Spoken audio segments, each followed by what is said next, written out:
Thomas, how's the injury news looking this week?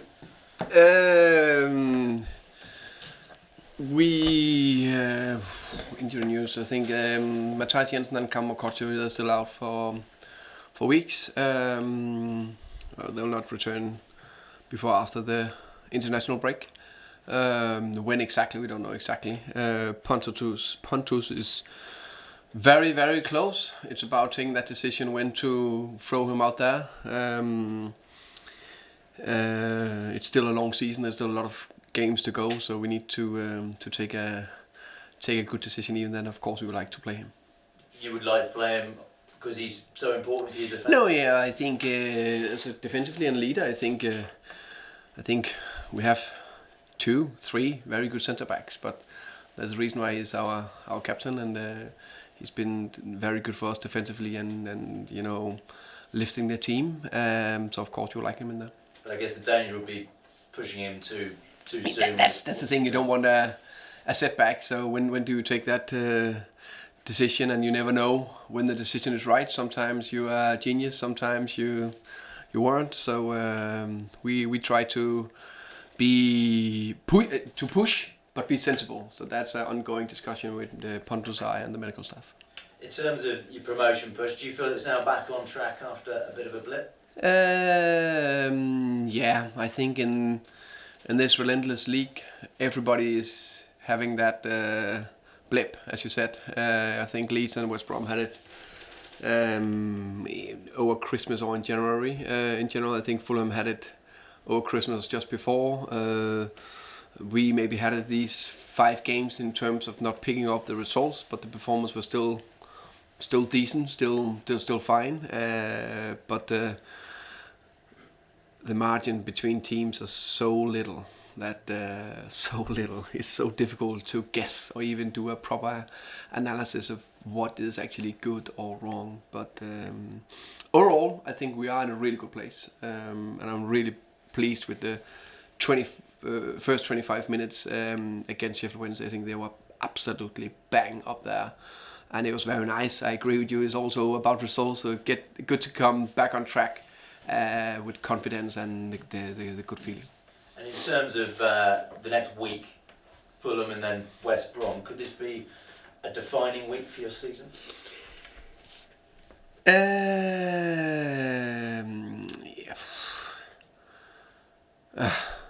One game at a time, I would say 6 points there. That would be very good, I think, in many ways. Of course, it's no secret we would like to end as high as possible in the league, and first and foremost, I think it's about secure or get that top 6 spot, and then see what's happening there after that. Sorry. What about the rivalry between the 2 clubs? What do you know about it? How fierce is it? No, I think we know it's a big London derby. Of course, we know that, and we are looking forward to play it massively. I think it's first and foremost, I think it's between 2 very good football sides in this division. I think on our days, both teams, Fulham and us, we play some decent football, and it will be the team that on the day that can find that quality, but on the other hand also can be able to defend. And I think Fulham is back on track. I think they played some top games recently, and I think in Scott Parker they have a tough manager. So we're looking forward to it, and know we need to be on our A game. Is it a game that the players enjoy a bit more, sort of get up for a bit more because of that rivalry, the atmosphere? Yeah, I think a little bit of both. I think it's a team who is up there in the division. It's a local derby, as you said. It's against a very good side, a side we respect a lot, and we know on their day they are unbelievable. So everything is there in the mix to hopefully create a very good game. How is the coronavirus uncertainty affecting your squad and yourself, not knowing what might happen next week, even this weekend? I think first and foremost, I hope that we will, in the world, control this virus as quick as possible. We know the government here in England and worldwide are doing everything they can to take good decisions to try to slow us down or just get on top of this. So I hope that is going to be sorted out as quickly as possible, so everything can go back to normality. We don't have to think too much about it. What can change in our daily life? What can change the next couple of weeks? But I think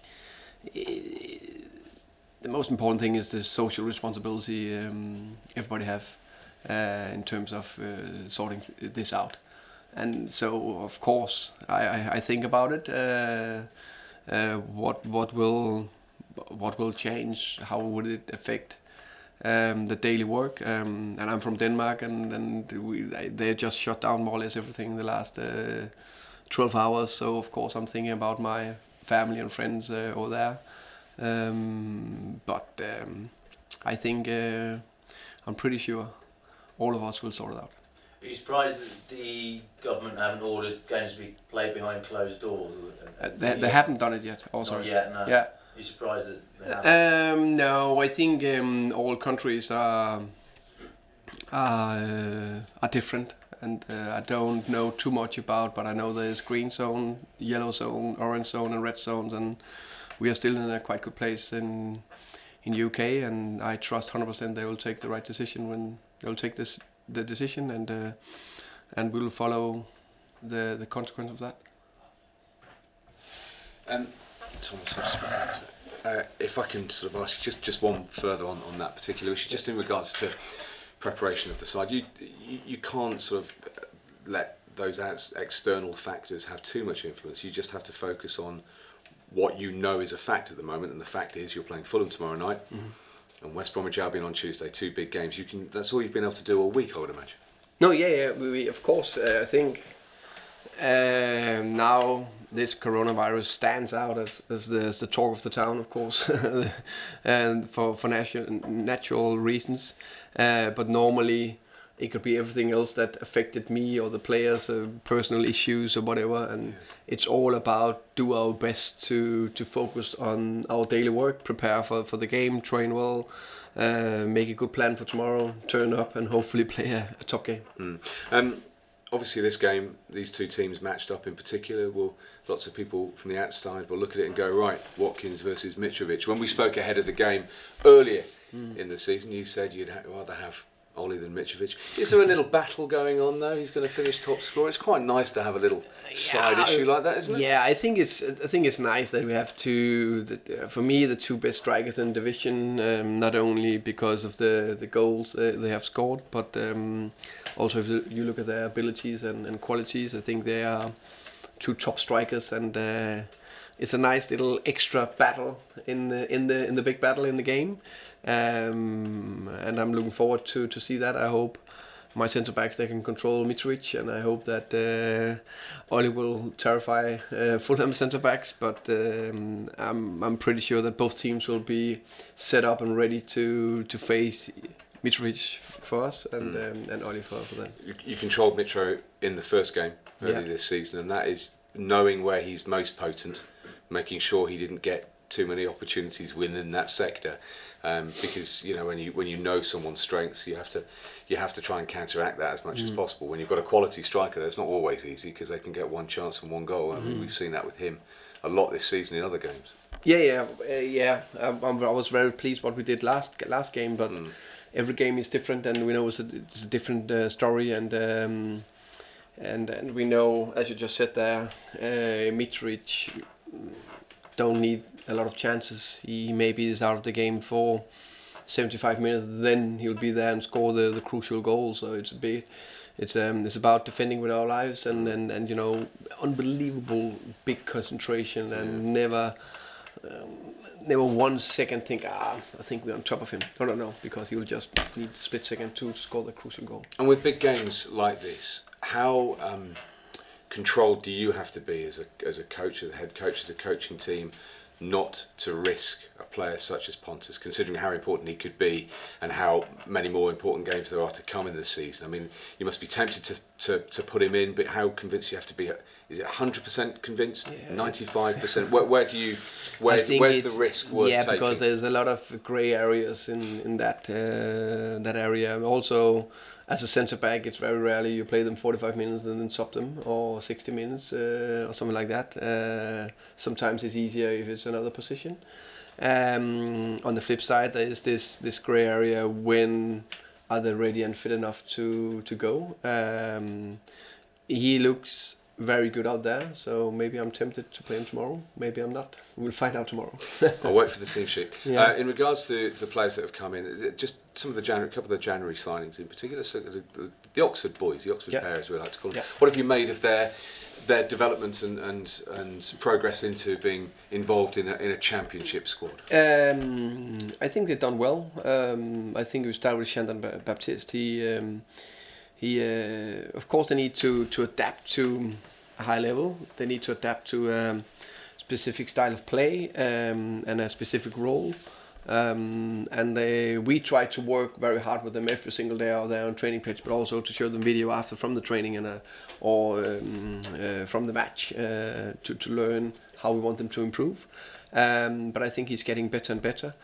Shandon is still a little bit the defensive side of the game in terms of when to press, how to press, how to fill out the defensive side of it, and a little bit on the offensive positions, but it's getting better and better. Tariq, I like his coolness and quality on the ball, and I think he's done some really fantastic bits, and he's just blended in there well.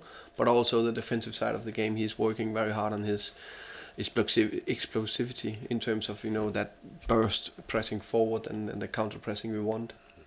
But he's working hard on it, and he's also getting closer and closer. So I think they have been good additions to the team. And just finally, a word on Scott, as you mentioned. I mean, Scott's been a manager now for just over a year. Yeah. You've had much more experience as a head coach in various international level, also at club level. He seems to have had periods of learning curve. Obviously, very difficult when he first took over. There was a sticky spell, as you said, just around Christmas time. There seemed to be a little bit of pressure.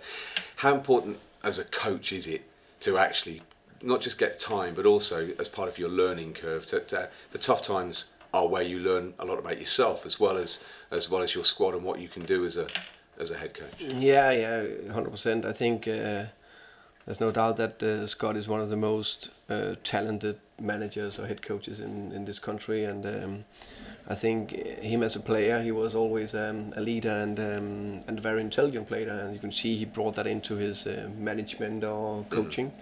And you can just see the way they play Fulham, that he has a clear idea of how we want to do things, and I think that's a big strength for a manager or head coach. And I think because of his big playing career, if you can reflect all that and take the best bit from that, then there could sometimes be an easier transition to management, and I think he proved that he learned a lot. But I'm sure, like everybody's saying, I guess he will do the same. A lot of managers, you learn your whole life, and he will learn there will be a lot of ups and downs, and he knows that. He tried that as a player, and I think he's done brilliantly, and I wish him all the best, not tomorrow, but going forward.